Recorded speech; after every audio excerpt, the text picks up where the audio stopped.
रुको रुको रुको रुको, स्टॉप स्टॉप, वहीं पे रुक जाओ यार। मैं परेशान हो चुका हूँ तुम लोगों से। हर बार वीडियो के नीचे same fucking comments. Who is watching one day before examination, आगे में दोगे स्माइली। अरे भाई 90% स्टूडेंट्स एग्जाम से एक दिन पहले ही देखते हैं। और जिस भी इंसान को ये लगता है ना कि उसने ये कमेंट लिखकर बहुत ही ज्यादा कुछ फनी लिख दिया है, ऑडियंस की तो हंसते हंसते चड्डी ही गीली हो जाएगी, या तो तुमने बहुत ही ज्यादा कुछ रिलेटेबल कमेंट कर दिया है, तो फिर गधे।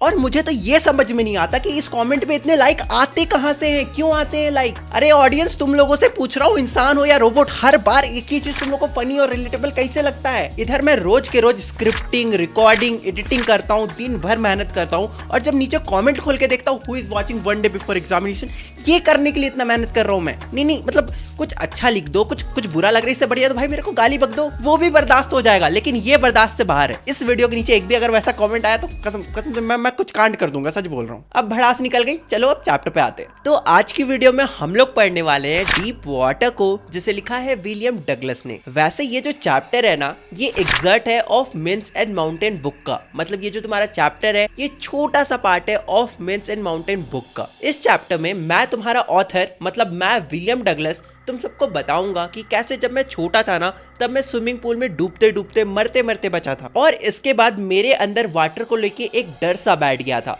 बेसिकली एक्वाफोबिया, मतलब ऐसे लोग जिन्हें पानी से बहुत डर लगता हो। और इसी चैप्टर में मैं तुम्हें यह भी बताऊंगा कि फिर मैंने कैसे इस फियर से अपने आप को ओवरकम किया, मतलब कि इस डर से कैसे जीत हासिल की। तो इस वीडियो को एंड तक देखना, तुम्हें बहुत मजा आने वाला है। तो चलो चैप्टर का एक्सप्लेनेशन स्टार्ट करते हैं। जब मैं सिर्फ 10 या 11 साल का था, तब मैंने वायमसिया पुल को ज्वाइन किया ताकि मैं स्विमिंग सीख सकूं। वैसे तो मैं याकिमा रिवर में भी जाके स्विमिंग सीख सकता था, लेकिन मेरी मम्मी मुझे हमेशा मना करती थी कि ये जो याकिमा रिवर है ये बिल्कुल भी सेफ नहीं है, इसलिए मैंने वायमसिया पुल को ज्वाइन किया। वायमसिया पुल का जो सैलो एंड था, मतलब जो एक साइड था ना, वो सिर्फ 3 फीट गहरा था, और वहीं उसका जो दूसरा साइड था, दूसरा एंड था, वो 9 फीट गहरा था। इसलिए मैं वाटर विंग्स लेके आता हूँ और उसे पहनकर स्विमिंग पूल की तरफ जाने लगता हूँ। हालांकि सच कहूँ तो अभी मैं 12 साल का हूँ, लेकिन जब मैं इससे भी छोटा था, मतलब जब मैं सिर्फ 3 साल का था, तब मेरे साथ एक बहुत ही खराब एक्सपीरियंस हुआ था। इसलिए मुझे पानी बिल्कुल भी पसंद नहीं है, क्योंकि जब मैं सिर्फ 3 साल का था, तब मैं अपने पापा के साथ वाटर सर्फिंग करने कैलिफोर्निया का एक बीच गया था, और उसी दौरान एक वाटर वेव ने मुझे अपने अंदर धंसा लिया था, और इसी वजह से मुझे पानी से बहुत ज्यादा डर भी लगने लगी थी। और अब जब मैं वापस से स्विमिंग करने जा रहा हूँ, तो वापस से ये जो डर है ना, वो मेरे अंदर कहीं ना कहीं आने लग रही है। मतलब वो जो मेमोरीज है, जब मैं 3 साल का था तब मैं डूबते डूबते बचा था,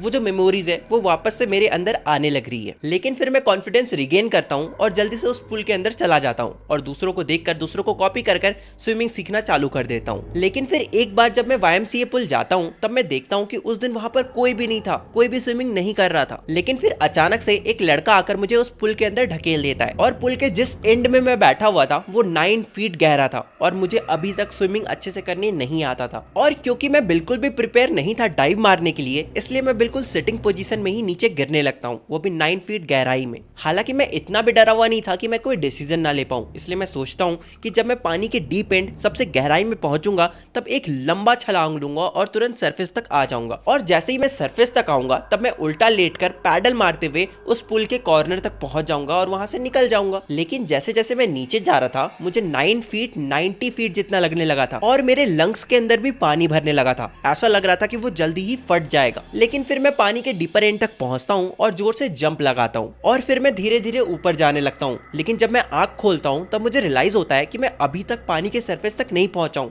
मेरे चारों तरफ सिर्फ वाटर ही वाटर था। मैं बहुत ज्यादा डर जाता हूं, सफोकेट करने लगता हूं और चिल्लाने की भी कोशिश करता हूं, लेकिन कोई भी फायदा नहीं होता है, क्योंकि ऑब्वियसली पानी के अंदर से आवाज बाहर तो इतना तेजी से नहीं जाएगी, ऑब्वियस सी बात है। लेकिन इसी चिल्लाने की कोशिश में मेरे पूरे गले के अंदर पानी भर जाता है। हालांकि ऐसा नहीं था कि मैं बिल्कुल भी सरफेस तक नहीं पहुंच पाता हूं। मेरा जो नोज था और मेरा जो आईज था वो सरफेस तक पहुंचता है, लेकिन मेरा जो माउथ होता है वो सरफेस तक नहीं पहुंचता है। मतलब कि सिर्फ मेरा नोज और आईज जो होता है ना, वो वाटर सरफेस तक पहुंचता है। मेरा पूरा फेस, मेरा पूरा हेड वाटर सरफेस तक नहीं पहुंचता है। मैं हाथ पैर चलाने की भी कोशिश करता हूँ लेकिन कोई फायदा नहीं होता है, उल्टा मैं और पानी को अपने अंदर निगल लेता हूँ। मुझे मेरे खुद के पैर डेड वेट्स की तरह लग रहे थे, मतलब बॉडी का एक ऐसा हिस्सा जो कोई भी काम का नहीं है, बस वेट बढ़ा रहा है। मुझे मेरे लंग्स में बहुत पेन हो रहा था और डिजी भी फील हो रहा था, मतलब कि मैं बहुत ज्यादा टायर्ड फील कर रहा था। लेकिन मैंने अभी तक हार नहीं माना था। मुझे अच्छे से प्लान याद था कि मैं वापस से नीचे जाऊंगा, एक लंबा सा छलांग लूंगा और सरफेस तक पहुंच जाऊंगा और फिर उल्टा लेट कर पैडल मारते हुए उस पुल के कॉर्नर तक पहुंच जाऊंगा। लेकिन जैसे जैसे मैं नीचे जा रहा था मुझे वाटर के अंदर बहुत ज्यादा अंधेरा दिखने लगता है। मेरे पैर भी काम नहीं कर रहे थे, वो बिल्कुल डेड वेट्स की तरह मुझे लगने लगे थे और साथ ही साथ मैं अनकॉन्शियस जैसा भी फील करने लगा था। और फिर मुझे एक टेरर कैप्चर कर लेता है, मतलब एक जो डर होता है वो मेरे अंदर हावी होने लगता है। और वो डर कुछ और नहीं था बल्कि था द टेरर ऑफ डेथ, मतलब मौत का डर। और फिर मैं पैरालाइज्ड हो जाता हूँ और मैं अपने मन से अपने बॉडी का कोई भी पार्ट मूव नहीं कर पा रहा था। और फिर से मैं चिल्लाने की कोशिश करता हूँ लेकिन इस बार भी कोई फायदा नहीं होता है। बस जो मेरा सर दर्द कर रहा था और मेरे हार्ट के अंदर पेन हो रहा था उससे पता चल रहा था कि मैं अभी तक जिंदा हूँ, क्योंकि ऑब्वियसली जिंदा इंसान को ही पेन फील होता है, राइट। और फिर मैं वापस से उस पुल के डीपर एंड में पहुंचता हूँ और फिर मैं वापस से अपने आप को पुश करने की कोशिश करता हूँ,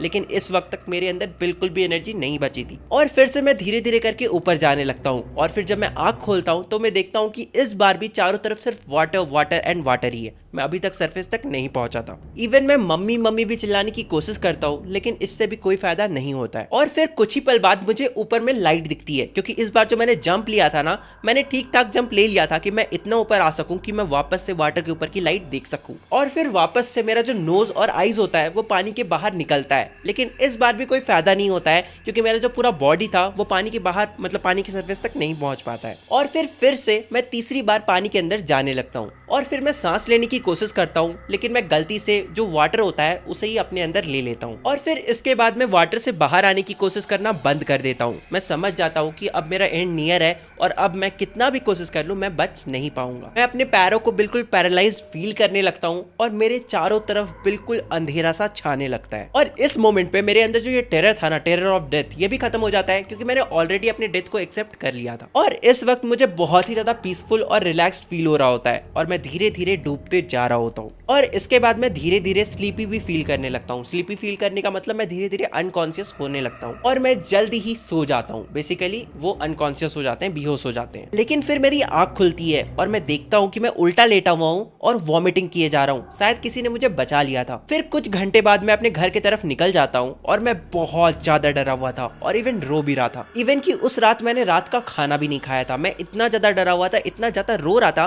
कि मुझे पानी से भी बहुत ज्यादा डर लगने लगा था। और फिर इसके बाद मैं वापस से कभी भी उस पुल की तरफ नहीं गया, मतलब YMCA पुल की तरफ नहीं गया। और फिर ये जो डर था मेरे अंदर पानी को लेके, वाटर को लेके, ये काफी सालों तक मेरे साथ ही रहा। इसलिए फिर मैं कभी भी फिशिंग करने का या बोटिंग करने का प्लान बनाता था अपने दोस्तों के साथ, अपने फैमिली के साथ, या सोलो प्लान भी बनाता था ना, तो वो जो प्लान था वो हमेशा की तरह खराब हो जाता था। क्योंकि ऑब्वियस सा रीजन है कि मैं जब भी पानी के पास जाता था मेरे अंदर वापस से वो जो डर थी वो हावी होने लगती थी। और फिर काफी वक्त बाद भी मैं इस डर से ओवरकम अपने आप को नहीं कर पाता हूँ। इसलिए मैं डिसाइड करता हूँ कि मैं अक्टूबर से स्पेशल ट्रेनिंग लूंगा, वो भी स्विमिंग का, और शायद तभी जाकर मैं अपने इस फियर से ओवरकम कर पाऊंगा। और फिर जो मेरा इंस्ट्रक्टर था वो मुझे वीक में 5 दिन स्विमिंग करवाता था। और वो जो इंस्ट्रक्टर था वो मुझे एक रोप से बांध कर बोलता था कि इस पुल के इस एंड से उस एंड तक जाओ। और फिर मैं उस रोप के हेल्प से स्विमिंग करते हुए इस एंड से उस एंड तक जाता था। लेकिन जब भी वो जो इंस्ट्रक्टर था वो रोप को थोड़ा सा भी ढीला छोड़ता था तब मेरे अंदर वापस से